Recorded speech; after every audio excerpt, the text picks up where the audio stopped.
Esengo mingi bandeko esengo mingi ya kokuta na bino lisusu na yambi mwana mboka kinana en tout cas na yeto kosola masula mboka makambo ya lebele bino moko yebi mingi ya kolobezalité azape lisusu muta ko présenter te papa kinana esengo susu ya koyamba yo mbote pe esengo mingi mama Paulette ya mona yo lisusu tutika kishasa mwandambo pona ko kende ko accompagner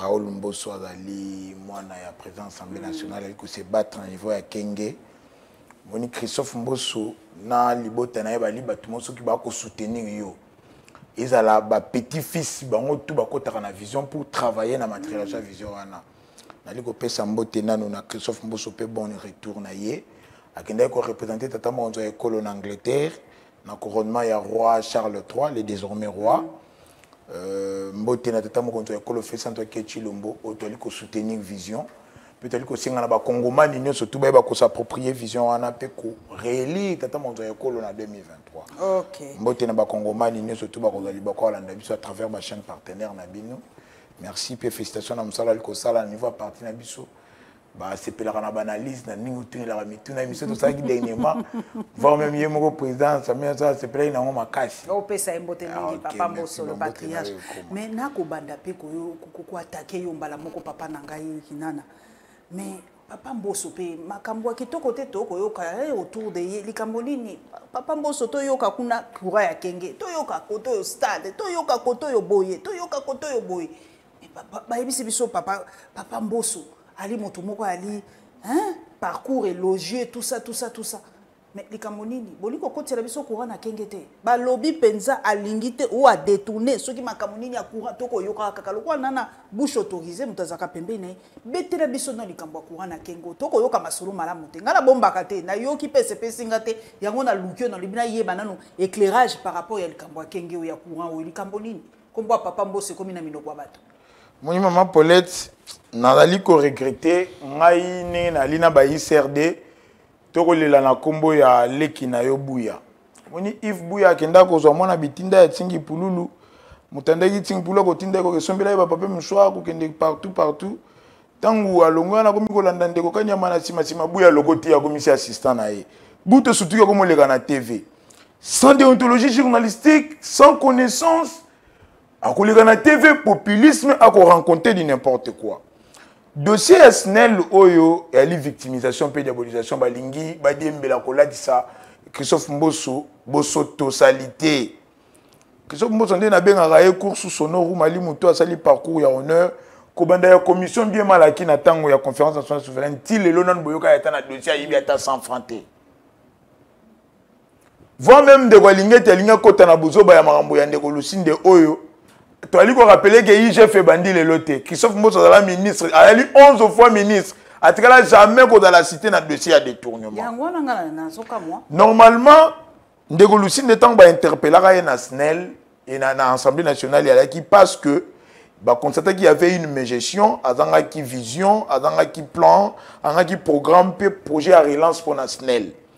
Bah il député va constater que bah poche noire elle persister na Kinshasa, délestage ali, compteur ali installé, il y a eu toujours facturation forfaitaire pendant que le législateur a boyé que le corona, ne va y interpeller pour que baye banina ali ko kambela SNEL. Tant baye ba kuti que il est non admis à la gestion ali ko kamba mala muté ba député ba longolé. Tant ba député ba longolé, yena ba amina ye.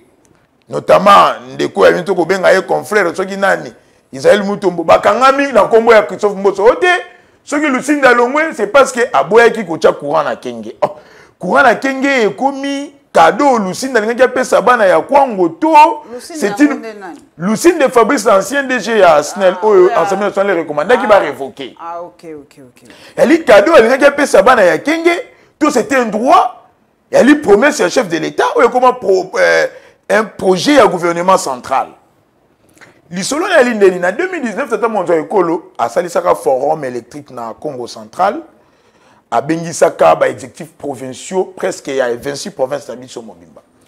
Alors bito ça la projet to électrifier ba grandes agglomérations. Tango nkondo maréchal a kotisaka lotiliki ba sotaka ba agglomération mususu oyo komi ba chef de lieu lelo. Alors Kenge en tant que chef de lieu de la province ya Kwango et qui occasion to qui chance wana écoute un projet wana, un projet qui devait être financé par la Banque mondiale mais banaï kozanga étude de faisabilité. Alors le gouvernement provincial ayant consulté les députés nationaux, donc Christophe Mbosso, en 2019 nous rappelons que Christophe Mbosso a nous président à l'Assemblée nationale. Comme on a asa la bango lobbying ba lukesika ba defa mosolo ba qui est sa bureau d'études moko certifié, pe sérieux et ba ko mener ba étude pour que courir kota na kenge. Ba ye ba ke na FPI ba défi $160 000, ba ke na ngona BGT un bureau d'études et sali étude de faisabilité pour qu'on côte sa courant na kenge.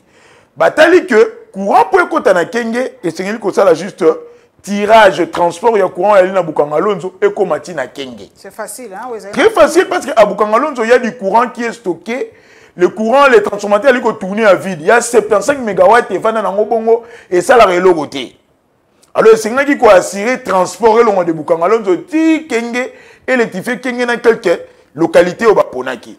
Alors, il faut chiffrer le coût du projet à $24 millions. Ce projet, Baye nango na SNEL. À l'époque, il y a DG Kayombo. La SNEL, à travers les experts, n'a été en bataille projet. Babeni Bakoki, ça va député à quoi on va non. Le projet est tellement rentable et bénéfique. Mais c'est qu'il faut élargir la localité, c'est qu'il faut courant vide, capacité à courant, on a produit dans Bukangalonzo, transformateur, le tournera à vide et go beba. Donc, on produit courant, mais on va la yangote. Parce qu'à Bukangalonzo, c'est ce qui se passe. Le transformateur, il y a un produit courant, mais il faut distribuer en côté. Alors, le transformateur, il faut vraiment utiliser ces courants. Nous devons amener ce projet à étendre dans la localité. Nous avons Kenge 2, nous avons Tchakalambe ou d'autres projets. Nous avons le projet qui a réalisation. Le projet est long à 24 millions et il a 35 millions de dollars. C'est la SNEL elle-même. Après réaménagement et habitude. Toujours dans le SNEL, non. Le barrage de Kakobola, et alors qui prévu est alimenté par Kikwiti à Pamba. Or, Massimaniba est aussi une grande agglomération. Le gros autour au courant à partir de Bukangalonzo, il faut tout ça la tirage d'une ligne haute tension de 220 kV à partir de Bukangalonzo, Ti et Kena Kenge, c'est sous-station Ekomati na Massimaniba. Le projet est encore surévalué. Bah expert SNEL bangomoko. Bah ça les projets wana. Bah preuve alina mikanda to repesa na réalisation pour balancer yango. Et les projets et comment il était pour wana to comme ce qu'on a point et reluka un bailleur de fonds. Parce que la SNEL ne pouvait pas abimisa autant de millions pour qu'il a financé un tel projet. Le gouvernement central aussi a un projet tellement ébélé prioritaire. On ne pouvait pas tout embrasser parce qu'il trop embrasse mal les trains. Gouvernement provincial, à quoi on va travers le ministre provincial, il y a énergie. Batambola qui partout que le bailleur de fonds. Turquie. Mais on était avec vous, oui, nous sommes toujours à la recherche d'un bailleur qui financer le projet Nabiso pour que ça la transport, il y a courant et comme Matina Kenge. D'accord. Quand je vais rentrer à Kinshasa, on va bien après l'Assemblée nationale, voilà, Eli à Kenge. Christophe Mbosso Nkodia en tant qu'élu de Kenge.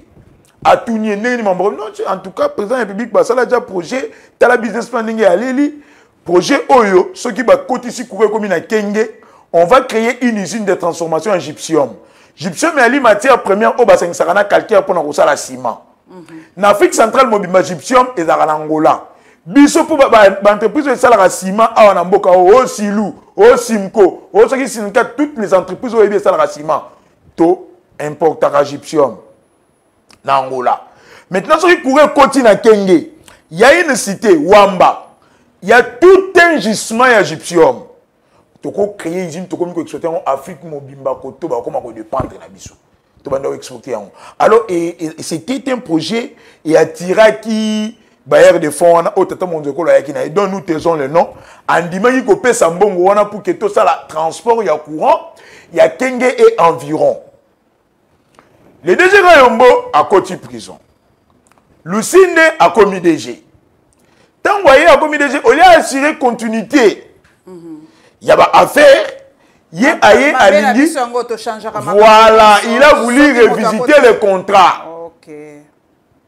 Aligné a revisité le contrat. Nous rappelons aux Congolais que il y a eu des études de faisabilité. Non. Mais études de faisabilité, on Israël Alexis na TV est bien intitulé. Étude de préfaisabilité. Préfaisabilité, donc avant la faisabilité, c'était une préétude. Et ça les marqua avant. Je crois par l'UCM. ICM a l'unité de coordination et de management. Il y a une structure technique, il y a un ministère, il y a énergie et ressources hydrauliques. Tant que la Banque mondiale est financé par projet, il y a SNEL. L'ancien ministre de l'énergie à l'époque, il y a Joseph Kabila, a créé une structure, il y a un ancien directeur général, il y a SNEL. Dont le vieux, il y a Joe Bakali Seme et le vieux Munga Bali Kounati le loyali. Ce n'est pas au nom de Belge, au Banque mondiale, ni étude de faisabilité. C'était un menteur. Il y a eu une structure, il y a Congolais, les anciens directeurs de la SNEL, et un ministère des énergies, je l'informe qu'il s'est formé. C'est ça le travail des journalistes. Ça là, une étude de préfaisabilité pour nous là, si on veut amener le courant au Kwango, faudra-t-il construire une centrale thermique? Faudra-t-il construire une centrale photovoltaïque? Faudra-t-il construire une centrale hydroélectrique? Il s'est mis ça étude de préfaisabilité. Il y a une étude de faisabilité. Sur le temps où Nderolucinde a commis DG, on a continué à revisiter le contrat. Alors, on a centrale, na niveau de hydroélectricité, toi, c'est transport. Il y a courant, il y a déjà comme Kenge.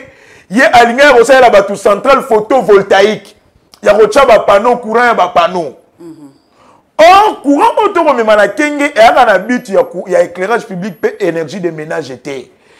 Il faut tout créer une entreprise, tout exploiter Gypsium. C'est ce qui a fait que les bailleurs de fonds a qui prêt à débourser les 35 millions. C'était par rapport à ça. Mais le signe de l'Ogola a dit que il a voulu revisiter les contrats à l'Ongola de transport en énergie électrique pour créer une centrale photovoltaïque parce que le monsieur possède une société et installera des panneaux.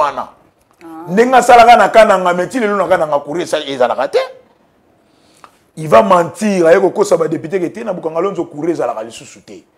On était en train d'envoyer le courant, mais qu'il n'y sous-souté. Or, c'est faux. Il y a 3 transformateurs, il y a 25 MW na Bukangalonzo, qui fait un total, il y a 75 MW qui tourne à vide. Courant à l'utile et l'eau. Alors, le député va y condamner entre autres Christophe Mbosso. Gouvernement provincial est téléméli. Non, président, on ne peut pas faire ça. Non, c'est lui l'expert. Or, il n'est pas expert. Comme on est là, tout ce qui est expert et SNEL, ce qui est profitable. Centrale photovoltaïque. Zone où on a une zone fortement ionisée. Oui, c'est une zone où elle est exposée aussi dans la foudre. Or, ennemi a panneau et aussi, par rapport à la puissance, il y a capacité à courant pour éclairer Kenge et ses environs. Pour la capacité à courant, il faut prendre 6 terrains à baler. Au moins, la Tata Raphaël Nengali, 6 terrains, tandis à Bongo, tandis à panneau, na batterie, pour n'avoir que 4 MW. Les experts de la SNEL ont contredit le signe. Il va saisir le ministre à travers une lettre au Israël à la TV. Mais le ministre Mwenzel avait répondu, désapprouvant cette démarche et lui demandant il y a continuer dans le sens, il y a signer un contrat d'exécution. Au coup de projet, au coup d'étude de faisabilité, au coup de bailleur de fonds, il va signer un contrat. Il y a un business plan, création d'une entreprise, d'une usine, il y a exploitation égyptienne. Et aussi, business plan, il y a projet d'élection que dans 4 ans, à travers Kaka, énergie de ménage, éclairage de ménage, Faktika Baï, Congolais, de Fouta, to limite aux gens qui sont déjà bon. Mais au lieu de signer un contrat, le lobby, jusqu'à ce qu'il a été déchu par l'Assemblée nationale. Mais c'est aujourd'hui qu'on vient nous vanter qu'il est expert, ou la Banque mondiale, peut-être technicien, il est docteur, ce qui a nini. J'ai mené des recherches. Lucinde n'est pas expert, à ça la chimie alimentaire, et ali ba cours, ba pesaka. Alors la mutasali formation à droit de l'homme, elle est avocate. Quelqu'un qui a fait la formation en droit de l'homme, à l'église, il n'est pas avocat. Lucinde a suivi une formation d'une ONG na poto. A ko intimider bango lokola ba tia ONG na poto ba créer comme logo moko boye. Ba moni que ya poto ba ko sabatke non, il est ce qui licencié, ce qui docteur en chimie alimentaire. Non, a école d'insecticide na ba yaourt. Et on nous vante qu'il est et oh non, il a été premier na test. Maman Paulette, beaucoup ba ko sara ba congomanité. Test na ba entreprise publique de l'été comment on sait na copyrep. Copyright pour un comité de réforme de pilotage des entreprises. Il y avait un plan machiavélique. Il y avait un criminel économique de l'État. Un groupe de mafieux. Siège de États-Unis et au Canada. On a vu un groupe des anciens de Manitoba. Un groupe de faux experts. Il y a une entreprise, notamment la SNEL et la Régie des eaux. Pour nous voir qui ça. Ceux qui entreprise en faillite, oui ou non.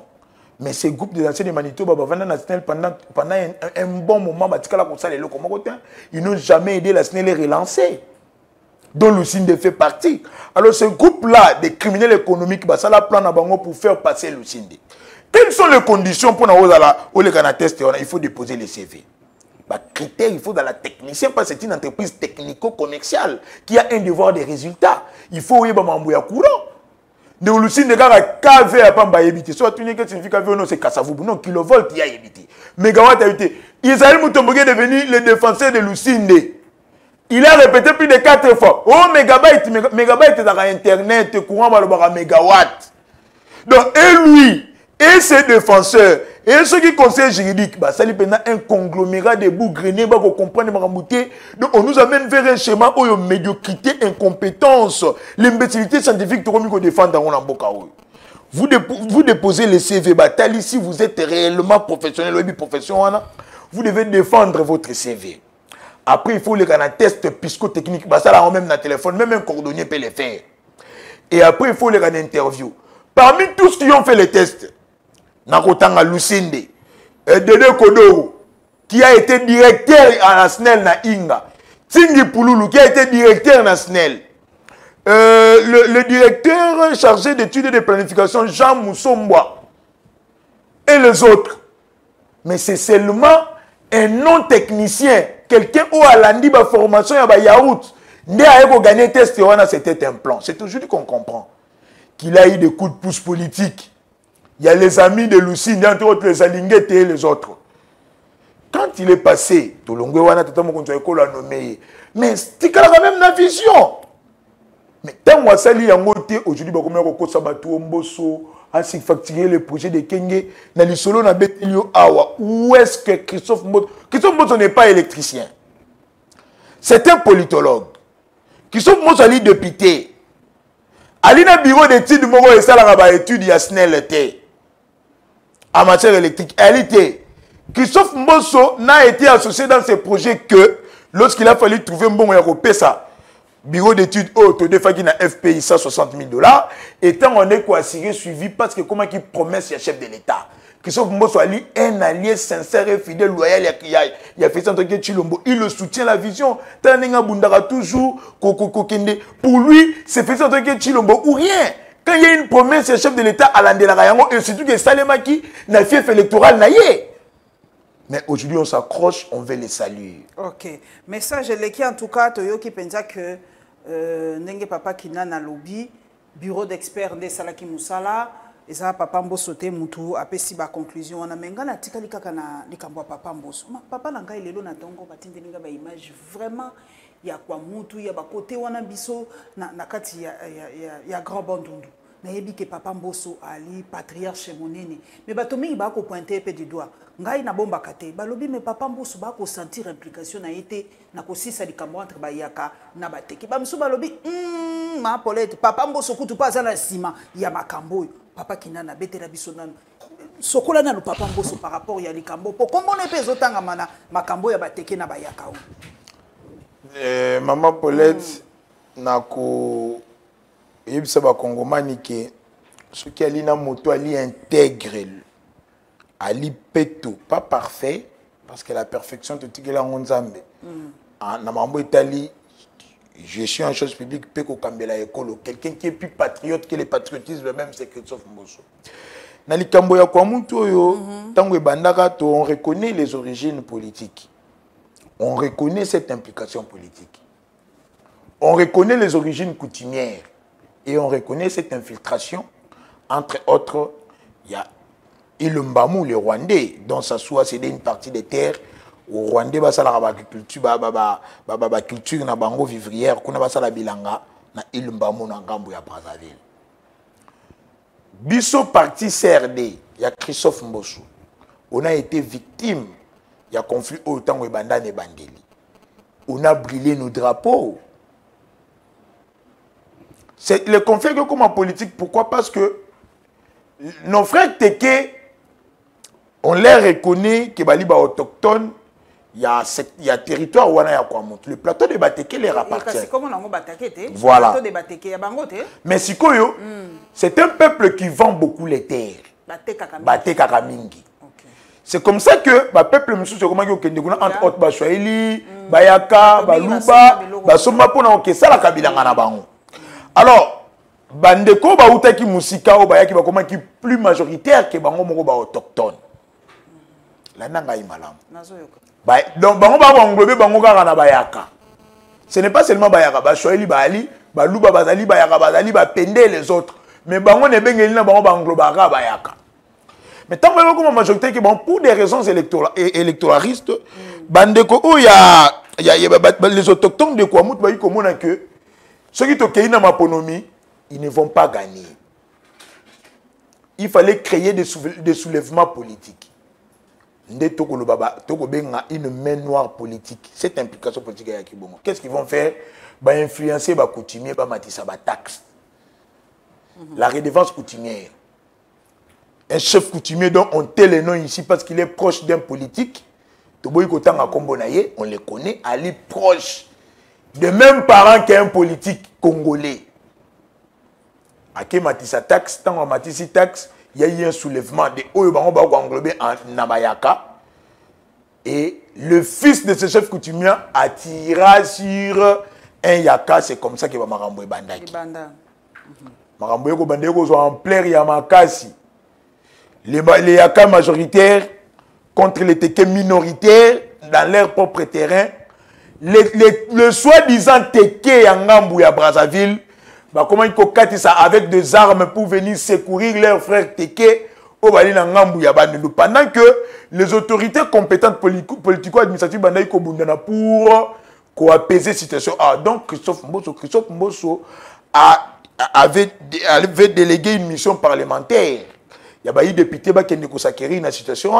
Ayamba, chef coutumier, a plus d'une fois, il a utilisé sa propre poche pour secourir. Atinda Bamituka, pour nous que nous avons Babazamba, Atinda Babash, Atinda Bilo Yagolia. Toali Kunate. Mais, Bandeko, on a les soins des attaqués qui sont d'origine rwandaise. C'est ce que Rita Bola a parlé de l'infiltration d'une main noire. Voilà pourquoi dernièrement le président s'en souvenait, il y a un émissaire pour lui dire que la relation entre Bissona et Brazza, elle est tellement bien parce qu'il y a eu des massacres sur le fleuve. Christophe Mbosso on avait perdu le contrôle du fleuve. C'était par rapport à ça. Mais le Oyo. François Ekangi et Penza, on a perdu le contrôle du fleuve. Ekangi comme Penza Neti, phrase il y a Papa Mbosso. Il a alerté à la vigilance les services. Il a alerté à la vigilance le peuple. Il a alerté à la vigilance la première institution de la République. Mais papa Kinana. Parce que Baboma qui n'a fleuve. Maintenant, Christophe Mbosso. Maintenant, il y a l'imbosso. Il y a solo. Et au moment où on a maintenant, on caché infiltration. Nathalie Sio Awake, origine politique, origine coutumière, ou un chef coutumier ou un Matissara taxe. Mais tu as origine d'infiltration. Entre autres, on soupçonne le Rwandais Oyonde Kosasu à Tekela Ilumbamou. Parce que quand on va Teke à Brazzaville, ça peut secourir, on va Teke au Bali dans Kwamut. Et aussi, on traversé le peuple Yaka et le peuple Teke. Tu as englobé, ce sont toujours le peuple frère depuis très longtemps. makila bo d'abord un yaka akoka kobomate. Là je l'ai dit à la télévision mouyaka kozwa mbeli lichette kokata ninge ko sale makuna ba yaka ba koka biloko wana te. Je connais ça. On venait de tuer dernièrement récemment on peut ministre et pas ministre mis à un major faisant la patrouille. Oui, bah Kati et Moutou. Oui. On a commis déjà en plein Moussoussou. Ce n'est plus les Teke, les Yaka. Cette façon de faire, c'est une façon de l'ennemi dont on connaît ensuite toujours le Rwanda qui veut nous déstabiliser. Bah, quand quitter la Est, on veut maintenant nous infiltrer à travers l'Ouest, c'est tout proche de Kinshasa. Non, c'est une situation qui va finir. C'est comme ça qu'on a. Il y a un peuple dans la dynamique interne. Il y a un conflit interethnique, un conflit communautaire. Parce que Biloko va profiter derrière, voire même à l'est du pays. La guerre est comme à Makassé, on a conflit intercommunautaire, interethnique. Voilà pourquoi on demande à l'union, à l'unité. Voilà pourquoi nous sommes qu'un seul peuple, nous n'avons qu'un seul pays. La République démocratique du Congo, parce que Alula Rankita Ekolo. Mais je félicite le gouvernement. Je revenais de Kenge. J'ai vu qu'il y a les FARDC, il y a les JR, Kobandana Maïndombe, Tiokoma, na Kinshasa. Bali bako circuler au Kende à plus d'1 kilomètre. Au moins, on a FARDC 3, 4, 5. Les couleurs à moto bako rouler. La zone est vraiment quadrillée. Na sepeli na eloko wana na mesure wana oyo Jean-Pierre Bemba Gombo qui représente la défense bazui et le gouvernement congolais dans son ensemble le président de la République au bazui pour que Bakeneko pacifier déjà avec cette mesure là. Parce que nous sommes passés par là. Christophe Mbosso qui est le représentant de l'Assemblée du Parlement, le président de l'Assemblée nationale n'est ni de près ni de loin lié à cette histoire. C'est quelqu'un qui travaille pour la République. Ali wana ko défendre Ekolo, à soutenir Ekolo, d'ailleurs, si on doit citer 4 Congolais au Bundisara Kagame matin, midi et soir, c'est Christophe Mbosso et Faisantre Ketchilombo. Papa Kinano, tangi kombo Jean-Pierre Bemba, ngala moni e azali na mboka moko ya Asie, ake kosomba kotala par rapport ya Minduki, bana mboko balobi natuna Papa Kinano. Est-ce que zali kaka obligé ceux qui bato babimi bakonzi babimi pona makamba Minduki to kanga ba photo to publiaka? Est-ce que c'est écrit à moi mon quai to koko bomba tate to yebate que doza place boye baki ko somba bo est-ce que tout doit être dévoilé na makamba Minduki papa nanga o nazolo bela nazo tuna moto mayele mutabwani non elle est condamnable parce que il y a les secrets dans les services on a encore donc to mettre en cause c'est ce qu'on dit il faut qu'on soit bateau et singeli voire même dans la communication na ba service de communication na bango ba zo kabino mama politique ba boyebi musala ndenge salemaka. Nous appartenons à un pôle diplomatique, le pôle franco-américain. Où il y a eu un pôle hypocrite et souvent depuis tant depuis 60 ans. Tata mo konzo ekolo akokende dans les démarches to changer pôle diplomatique. Il y a des choses qu'on sait. Oyo tokolo même à la télé. La Russie nous soutient. Et puis tous alors déjà pris à koyamba soutien on est à Russie mais on ne peut pas le dire. Ou comme ça to chanter to Alexandre ni ça ko sala yangote. Mais lorsque le patron de la défense a accueilli qu'on s'est ressourcé en armement, pourquoi vous avez une photo, pourquoi vous diffusez sur la plateforme, ok, mandu qui toli ko stratégique ennemi sengeli ayo kangoka na solo tango e koma kuna na terrain comme ko beta nde basandi ke basomba ki tel type d'arme. Mais on est à l'avance, on dit qu'on a alerté ennemi parce que ceux qui te bunda qui te l'ont la mesure en notification, c'était pourquoi? Parce que dans la mesure de notification, c'est qu'il y a tout Somi Mundu qui a joué, et c'est qu'il y a RDC Somi Mundu qui a marqué telle, quantité telle, à cause d'un jour tel, et comme on apporte tel. Ennemi a déjà au courant. Mais tout le monde a mesure, on a biso moko siko, tout le monde a déjà ennemi, que Mundu qui a comme le lamba Versace, au latifo l'examen que ministre à l'attaque Versace, non? Elle est secret défense. On condamne le service de communication. Ils sont en train d'exposer la République. Nous appartenons à un autre pôle diplomatique. Et tant que nous sommes engagés pour parler, tant que nous sommes ressourcés dans l'armement, dans la logistique avec un autre pôle diplomatique, il faut essayer dans un secret de service. Donc, blabla, il y a un populisme, maman. Il y a des choses qui s'est fait. Christophe Mbosso a été en Angleterre. Les gens pensaient que Il y a quelqu'un qui représente Tata Makonzo et Kolo na couronnement ya roi. Mais les dessus des cartes, ceux qui t'hôtel sont Congomani mais Bakoganga. Pourquoi le chef de l'État n'est pas parti là seulement envoyer Christophe Mbosso? Et de Christophe Mbosso à se limiter qu'en Angleterre.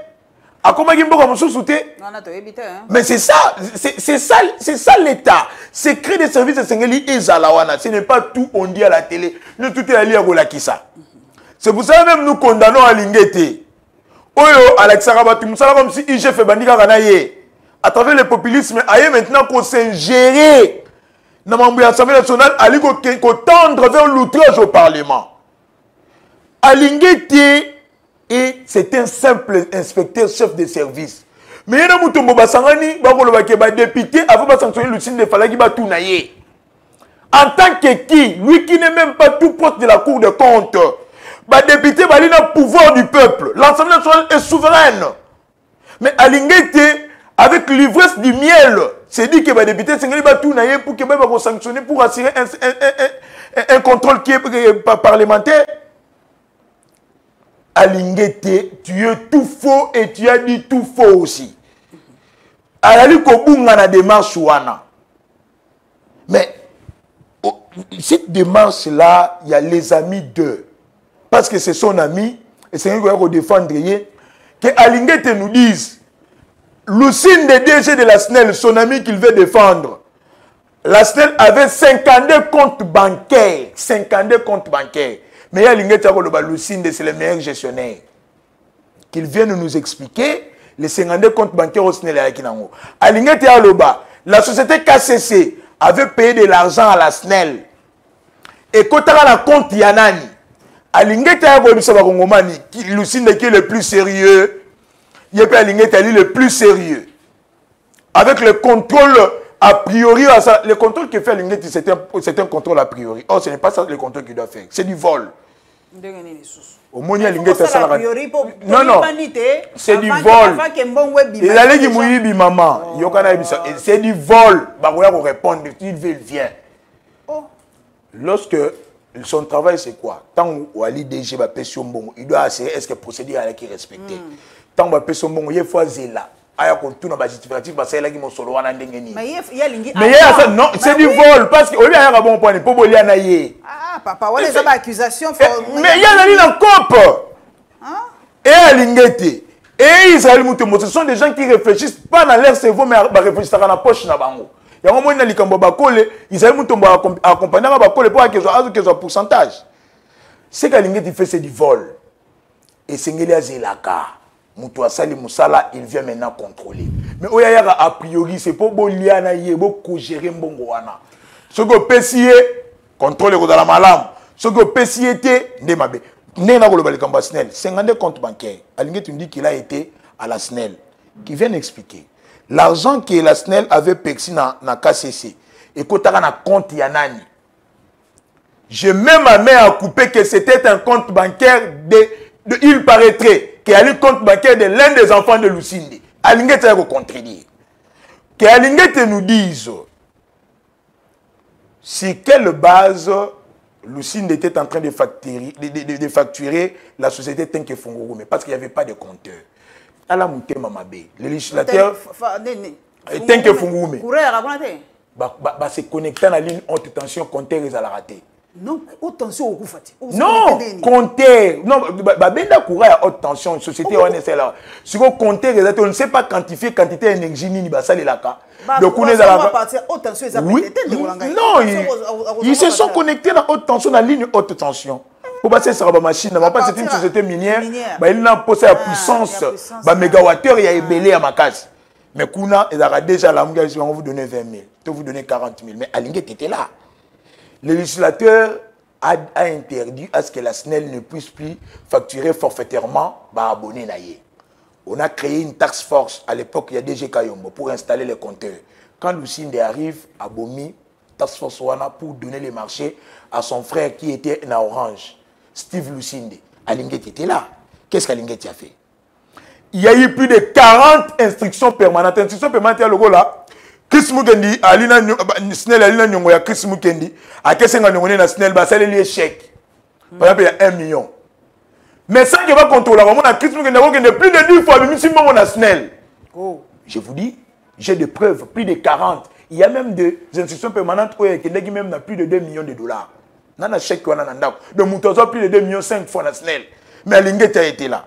Donc vous voyez qu'il y a eu un conglomérat de voleurs, un conglomérat des imbécilocrates, des cancocrates, des incompétents. Dans ce sens-là, et les députés ont agi. Comment on défendre. Et en premier, c'est qui? C'est un infirmier, un suiveur. Yves Bouya, tu as trahi la nation. Yves Bouya, ça est sonné. Mais c'est Yves Bouya qui nous a amené Israël Moutombo pas qu'on t'a donné.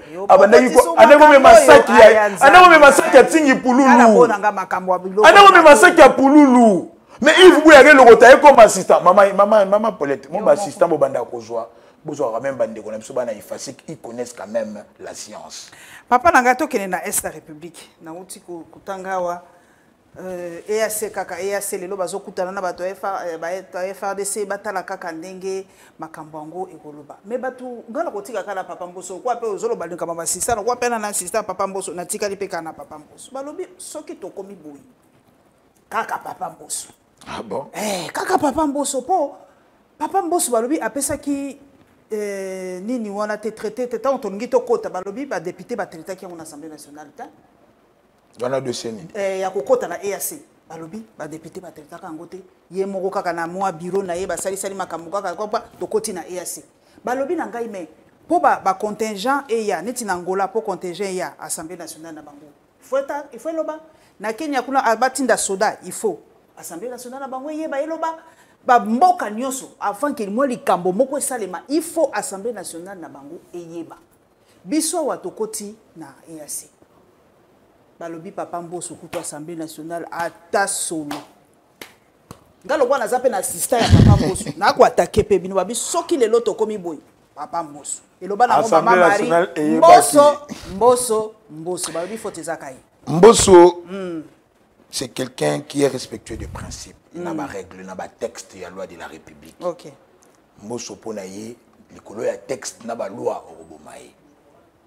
C'est comme ça qu'un ami de Lucinda qui est en résidence, c'est pas naïe. Pour non, mais c'est le président, la Banque mondiale, elle n'a pas projet financier, ceux qui à travers Lucinda. Il y aura réponse, il y a sage, les cours sous sonorum. Un ministre de notre État, camarade à Lucinda, j'étais les noms. Mais je peux citer son nom. Monsieur le ministre, est-ce que la Banque mondiale traite avec les institutions ou il traite avec les individus? Donc pour Christophe Mboso, il y a un texte. Nous sommes dans un régime d'information. Il y a une constitution de lobby. Le chef de l'État ratifie les traités et les accords. Le gouvernement conclut les accords soumis à ratification et en informe le Parlement. On informe il y a un régime d'information. Mais est-ce que le Parlement est informé que oui, on en a parlé. Parlement, le chef de l'État, dans le principe, il y a santé, il y a bonne tenue, il y a institution. C'est Renisaka entre le chef de corps. Il peut informer le Parlement à travers son bureau. Et le bureau va relayer les messages à la plénière. Parce que quelle est la mission principale du bureau? Qu'on diriger et qu'on représenter l'Assemblée nationale. Donc, question on a. Donc, le bureau représente la plénière. Mais oui. Et ça deux lignes différentes. Non. Et comment représenter plénière? Oui. Mais lorsque Christophe Mboso part au nom de l'Assemblée nationale, il parle au nom de la plénière, les 500 députés. La plénière est là, tout réunis. C'est ça la plénière. Mais mi 7 membres représentant Kabango pour les diriger. Alors c'est sous ce régime d'information de tout fonctionnaire. Ils ont été informés et le premier a été traité dans l'Assemblée nationale. J'étais là à l'époque, on a plénière, qui sont en parler. Mais aujourd'hui, le chef de l'État a dit que si la force régionale ne changeait pas, dans le s'il ne quitte pas les stades de la mission spectatrice, en action, parce que nous ne voulons pas un spectateur. Il faut bien qu'on soutenir FARDC la mission offensive contre le Rwanda. Ceux qui vont jouer de l'ennemi, qui ont photo selfie, et leur besoin de baigner là, nous sommes capables de quitter et de dire à cette force de quitter notre pays. Il faut que Sabatu, un peu nous pouvons renvoyer la force régionale sans à ce que biso to longwana et c'est de la même manière to ça Monisco et Longwa sans à ce que to longwana ONU. Donc il y a vraiment ces distinguo bato Sénégal va comprendre. Une force a été constituée dans le cadre de la sous-région EAC pour te combattre l'ennemi, mais cette force to s'est décidé les lots que Bolongwe ils vont quitter notre sol. De la même manière qu'on peut décider que Monisco et Longwe mais nous toujours faisant partie d'un pays où ratifiant le statut de Rome. C'est vraiment, on est comprendre, et ce n'est pas Christophe Mozo, ce n'est ni le chef de l'État. C'est toujours dans les soucis, il y a qu'on soit paix. Parce que la guerre, on l'a fait, ce qu'on a dynamique, on a une opinion internationale, puis on a une opinion nationale. J'ai entendu un Congolais dire un jour que le Congo sera toujours en guerre. Oui, tu seras toujours en guerre, mais c'est d'une manière défensive. Nous défendons, nous attaquons. Nous déclaré article 86 de la Constitution, on a attaqué. Mais tu défendras toujours l'intégrité territoriale. Alors, la géo, tu salaire kebo, tu simbani boy, tu tracé mundelu, on va rebenir, mais vous persister. Les Rwandais n'est qu'un petit pays. Petit pays, c'est parce qu'il fallait dérwandaliser les pays. Et c'est cette infiltration extrême. J'ai vu un général me dire ceci. Mon guerre wana est des arabes qui ba ici bino ngomba wana ba rebelle ba aller. À l'époque de Kabila bien sûr. Ba lingi ba kende ba attaquer ngomba na hors de route na Kinshasa. Non, ngomba wana ba ngombe na nga baza kuna. Ba sola nso tango ba pesa mu Congo. Bangombe bakomi ko beta masasi. Vous comprenez? C'est-à-dire l'infiltration. Vous avez des généraux rwandais, burundais, l'armée a été tellement multinationale et ceux qui ont guerre, on n'allait pas gagner parce qu'une armée multinationale ne gagne pas la guerre. Il fallait nationaliser d'abord l'armée. Qu'on soit une armée nationale, qu'on forme Yango, qu'on ait une logistique nécessaire, peu moderne. Voilà pourquoi il fallait que la mesure ou la notification qui faisait l'embargo. Ah, mon dit pas. C'est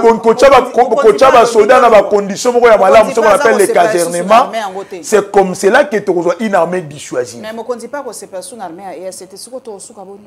L'EAC est venu à l'appui. Il y a une mission qui a signé des objectifs assignés. L'EAC est comparable à Lucinde. Les compétences sont d'attribution. On analyse. C'est clair et net. Il y a eu une mission, un cahier de charges, des attributions. Ils ne sont pas venus en tourisme. Ils ne sont pas venus élire domicile ici. Non, non. Il y a eu un cahier de charges, des attributions. Vous allez pour ça, ça, ça, ça, ça, ça. Et d'ailleurs, je me rappelle qu'il y avait un calendrier. Un calendrier qui devait définir les opérations. Mais tant qu'on est respecté, le chef de l'État en tant que commandant suprême des forces armées, ce qui a une mission, elle est satisfaisante. C'est simplement pour le moi, nous avons classe, c'était, moi, nous classe. Non, non, non. Pour que tu aies prolonger la mission, ils ont un devoir de résultat. Pour prolonger leur mission, ils devoir résultat. Ceux qui vont résultat, ils partent. Merci. Donc, Ndenge Toyoki, Ndenge Papa, à lobby, cahier des charges, va respecter, mon condition a droit, en tout cas, ma camoboyela qui a respecté en côté. Donc, dégagez. Voilà, en tout cas, merci na papa Kinana, merci Mingitan, on va passer Kibiso et Koki, merci na Binoso, Baoba Kolanda Biso, na chaîne partenaire, Nyota TV, Perfect TV, Central TV, merci na Binonyoso, pour les canaux Lyon TV officiel, pour partager, pour liker, et tout le monde na Balasi. Merci. Merci beaucoup.